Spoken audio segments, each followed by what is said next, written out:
ओम नमो भगवते वासुदेवाय। तो आज हम लोग श्रीमद् भागवतम के इस तृतीय स्कंद का हम लोग 8वें अध्याय का 12वां श्लोक लेते हैं। कि हम लोग कल जान रहे थे 11वें श्लोक में कि किस प्रकार से भगवान जब प्रलय रहती है ब्रह्मा जी के एक दिन के बाद, ब्रह्मा जी की जब रात्रि आती है तो सारे हम सब जीव भगवान के हिरण्यगर्भ में सब प्रविष्ट हो जाते हैं। तो आगे देखते हैं, चतुर्युगानां च सहस्रमप्सु सपन्स योगी धीरितया स्वशक्त्या कालाख्यया साधित कर्म तंत्रो लोकान् पीतांत्रशेष्वदेहे।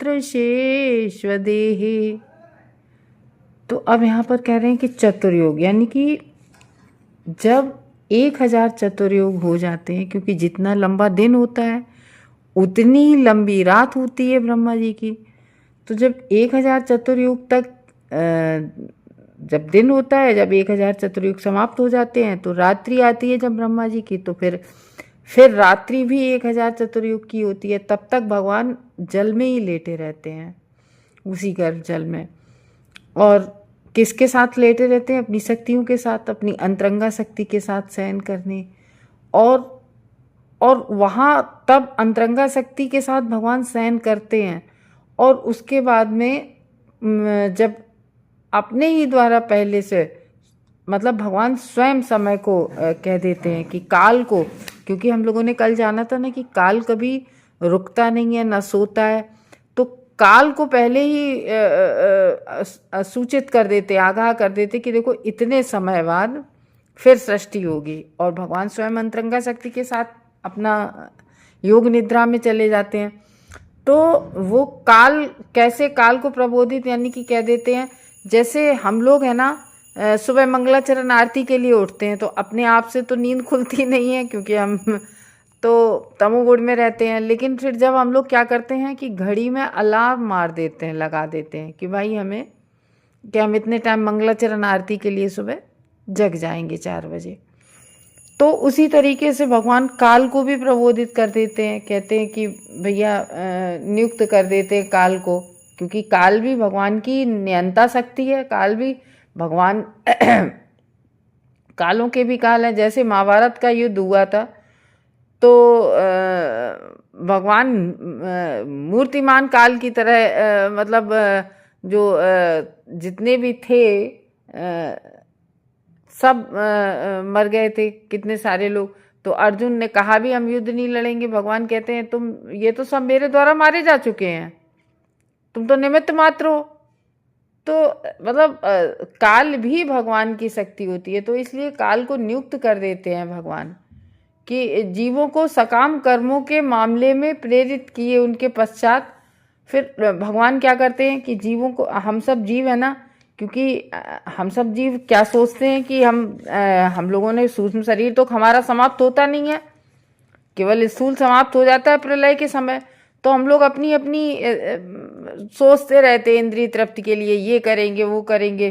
तो उससे सारे जीव काल शक्ति द्वारा प्रेरित होकर अपने सकाम कर्मों को आगे मतलब विकास करने हेतु, यानी कि हम लोग कहते हैं ये करेंगे वो करेंगे, तो उनके लिए बाहर आ रहे थे। जबकि अब हम लोग नहीं कहते हैं कि हम सुबह जगेंगे तो हम ये करेंगे, कल हम मूवी देखने जाएंगे, कल छुट्टी है।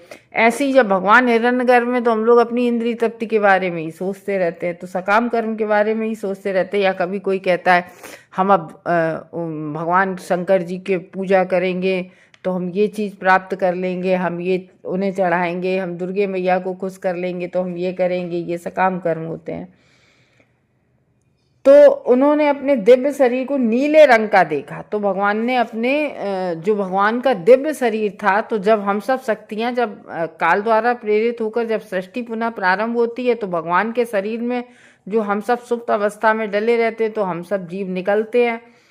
तो जब भगवान के शरीर से निकल रहे होते हैं तो भगवान ने देखा कि हम सब कैसे रंग के हैं? नीले रंग के, यानी कि काले रंग के। कैसे मतलब कि हम लोग इसमें ये दिया है, जब जैसे हम लोग इस तरीके से समझ लो कि हम लोग अपने बच्चों के लिए ना काला पीला सब करके धन दौलत इकट्ठा करते हैं कि हम अपने बच्चे के लिए इतना छोड़ देंगे, हमें उसके लिए कुछ भी करना पड़े। तो वो जो है वो श्याम वर्ण का दिखता है, वो भगवान वाला श्याम वर्ण नहीं। भगवान वाला तो श्याम वर्ण वो तो दिव्य होता है, बहुत प्यारा होता है। लेकिन यहाँ पे जैसे कलमश से युक्त जैसे नहीं होती है तमोगुण वाला, वो तो जब काल आता है तब कर्म जो है मैच्योर हो जाता है। जैसे कि हम लोग क्या करते हैं, हम लोग जैसे कोई चोर है तो चोर है ना, चोर चोरी करने के लिए सोचता है कि मैं चोरी करूंगा। तो ये क्या हुआ, ये उसका एक विचार मात्र हुआ, प्रारब्ध का बीज पड़ा उसके अंदर। और जब उसने वो बीज उसके अंदर उत्पन्न होता रहा, वो मैच्योर हो गया वो बीज। अब क्या, उस चोर ने चोरी कर ली, चोरी कर ली। अब उसका वो कर्म हो गया चोरी करके, पहले बीज पड़ा कि मैं चोरी करके धन इकट्ठा करूंगा। उसके बाद में जब वो, अब उसका फल का टाइम आया कि जब वो काल से वो पूरा उसका जैसे प्रारब्ध के फल मिलते हैं ना, ऐसे ही जब काल आता है, काल के द्वारा प्रेरित होते कि अब समय आ गया है इसका फल मिलने का। इसी तरीके से अच्छे कर्मों का भी फल मिलता है। जब हम अच्छे कर्म करते हैं तो वो भी मैच्योर जब हो जाते हैं तो उसका अच्छा फल मिलता है। बुरे कर्मों का बुरा फल मैच्योर होके मिलता है, अच्छे कर्मों का अच्छा फल मिलता है। लेकिन होता काल के ही द्वारा है, काल से ही प्रेरित होकर काल से ही प्रेरणा मिलती है। वो बूढ़े पुराने लोग कहते नहीं है कि बोए पेड़ बबूल का तो आम कहाँ से होए। अगर तुम बबूल के पेड़ लगाओगे तो तुम सोचो कि अब हमें इनसे आम पके पके खाने को मिल जाए, तो भैया कैसे मिल जाएंगे। तो यही है कि कर्म अच्छे नहीं करोगे और तुम सोचो कि हमें अच्छा मिल जाए, तो वो फिर वो कैसे मिल पाएगा। तो इस तरीके से कह रहे हैं कि काल के प्रभाव से नहीं, अंतरंगा इंद्रिय तृप्ति जो है हम लोग करते हैं वो क्षणिक होती है, क्योंकि इंद्रिय तृप्ति नष्ट हो जाती है। जैसे ही सकाम कर्म होते हैं, सकाम कर्म हम जो भी इस भौतिक जगत में करते हैं वो सब इसी जन्म के साथ ही विनष्ट हो जाते हैं। भक्ति केवल हमारी आगे जाती है। तो विष्णु पुराण जब हम पढ़ते हैं ना, तो विष्णु पुराण में काल शक्ति का उल्लेख अविद्या के रूप में हुआ है। अविद्या यानी कि जो अज्ञान के कारण से, अविद्या से वो ढक जाता है हमारा ज्ञान। तो काल शक्ति के प्रभाव का ये लक्षण होता है कि मनुष्य को सकाम फलों के लिए भौतिक जगत में कार्य करना पड़ता है। ठीक है ना, हम लोग जो सकाम कर्म करते हैं इस भौतिक जगत में, तो भगवत गीता में सकाम कर्मियों को मूढ़ या मूर्ख कहा गया है। एक श्लोक है, भगवान कहते हैं क्या, जैसे मूढ़ा परोधना ऐसे करके है एक श्लोक। तो भगवान कहते हैं कि वे मूर्ख हैं जो मेरे पास नहीं आते हैं, और ऐसे मूर्ख जीव कुछ क्षणिक लाभ के लिए निरंतर बंधन के अंतर्गत कार्य करने हेतु अत्यधिक उत्साहित रहते हैं। हम लोग कहते हैं ना, हम ये कर देंगे, हम ये कर रहे हैं, हम ये मतलब इसके लिए हमारा ये नौकरी लग जाए हमारी, तो इससे क्या होता है कि हम कर्म बंधन में और बंध जाते हैं। इसलिए केवल भगवान की भक्ति करो, उन्हें अच्छा, हमारे लिए जो उन्हें अच्छा लगेगा। जैसे एक पिता को अपने पुत्र के लिए जो अच्छा होता है वो करता है।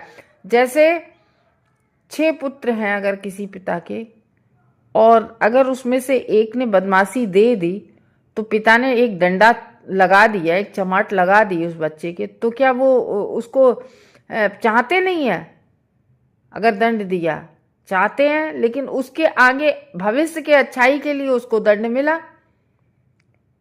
तो ये है, तो अत्यधिक उत्साहित रहते। यदि कोई व्यक्ति अपने बाद अपने बच्चों के लिए संपत्ति छोड़ जाता है तो वह अपने जीवन में अपने आप को बहुत चतुर समझता है। नहीं, लोगों को कहते सुना होगा, हमने अपने बच्चों के लिए इतना छोड़ दिया है, इतना कर दिया है कि परे परे खाएं, ऐसे कहते हैं। बहुत लोगों को मैंने सुना है कहते हुए कि नौ कुछ करे तो खाता पीता रहेगा अपनी जिंदगी भर। तो वो क्या समझते हैं कि अरे हम बहुत, वो उस समय अपने आप को बहुत इंटेलिजेंट समझ रहे होते हैं, अरे हम बहुत होशियार हैं, हमने अपने बच्चे के लिए इतना इतना छोड़ दिया। और इस संपत्ति को बनाने के लिए, इस क्षणिक लाभ पाने हेतु सारे पाप कर्मों का जोखिम उठाया होगा उन्होंने जिंदगी भर। एक बात बताइए कि हम बच्चों के लिए इतना सब छोड़ जाते हैं, सब उल्टा सीधा काला सफेद सब करते रहते हैं, वो हम अपने लिए कर्म बंधन ले जाते हैं जन्म मृत्यु के चक्कर में। क्योंकि जैसे भी जो भी हमने किया है उसको भोगने के लिए, अच्छा किया है तो अच्छा, बुरा किया है तो बुरी तरह से भोगने के लिए हमें जन्म मृत्यु के चक्र में पड़ना पड़ता है।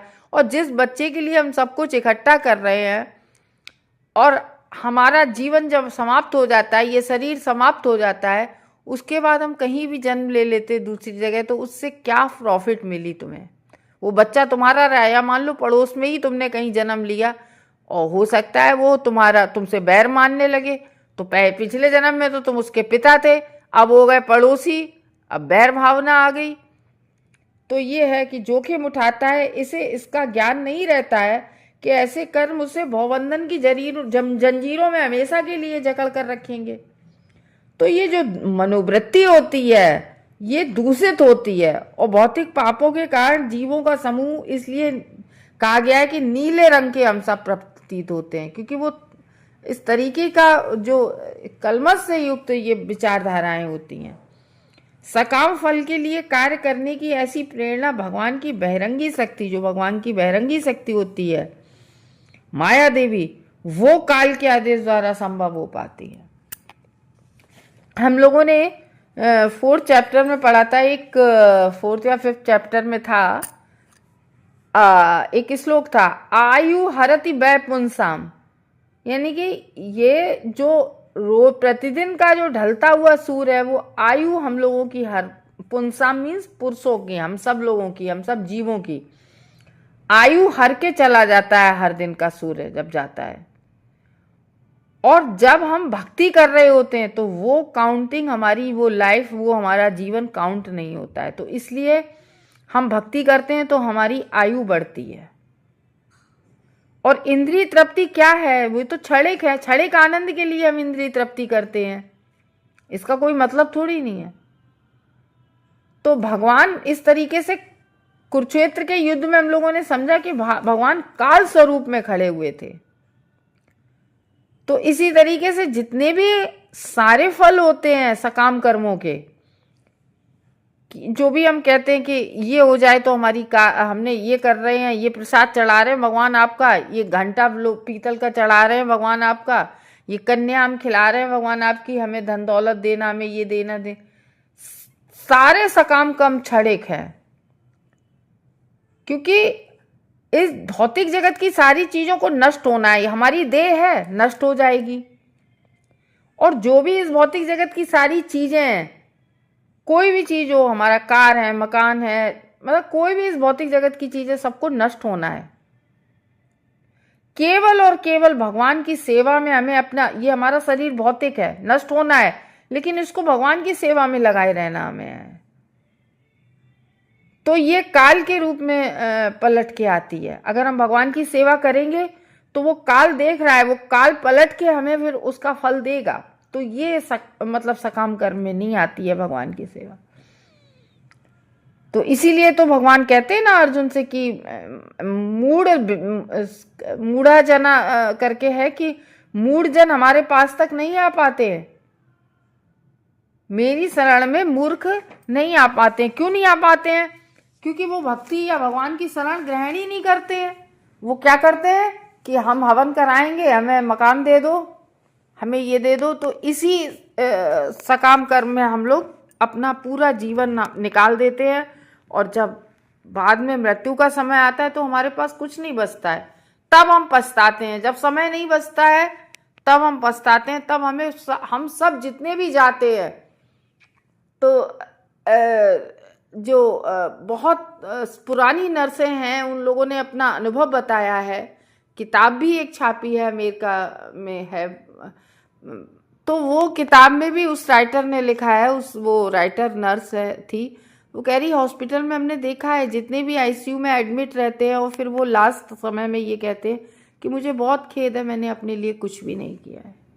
तो हमें अपनी आत्मा जो हमारी हमारे साथ जाती है हमें उसके लिए करना चाहिए, भगवत सेवा करना चाहिए, जो काल के रूप में वापस लौट के मिलती है।